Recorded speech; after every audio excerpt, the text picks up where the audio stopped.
High, welcome to it another mini blog. তো দেখতেই পাচ্ছ টিনা শিলনোড়া অভিযান নিয়ে বসে পড়েছে। লিটারালি ও আদা রসুন লঙ্কা থেকে শুরু করে গরম মশলা অব্দি A to Z সব মশলা বেটে করেছে। So hats off to her. আর আমি একটু হাতে হাতে ওর কেটে কুটে গুজগাছ করে দিয়েছিলাম, কারণ দিদির খুব শরীর খারাপ ছিল সেদিন, তাই মাম্পিতি ক্যান্ডিকে খাওয়াতে বসেছে। আর ক্যান্ডির কথা বলো না, ও যত বড় হচ্ছে তত দুষ্টু হচ্ছে। ভাত খাবে না বলে ফোন নিয়ে অন্য রুমে চলে গেছে, আর এই রুমে আমাদেরকে দেখে আবার পালিয়ে গেছে। কি আর বলি। যাই হোক, বাকি সবাই একটু ড্রয়িং রুমে বসে গল্প করছিল, আর আমি এখানে ককের মাংস ধুচ্ছি, যেটা জামাইবাবু স্পেশালি আমাদের জন্য এনেছিল। যাই হোক, তারপর আমরা সব পোটলা পটলি গুছিয়ে চলে আসি ছাদে, কারণ টিনা আজকে আমাদের জন্য স্পেশালি কাঠের উনুনে এত কষ্ট করে রান্না করছে গো।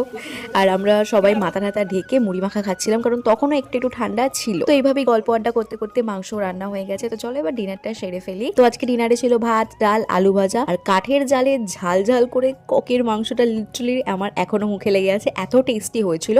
বলতে গিয়ে আমার এখন জিভে জল আসছে। তো আমরা ডিনারটা করে ফেলি, and that was it for today. Will meet you in next one. Till then, by.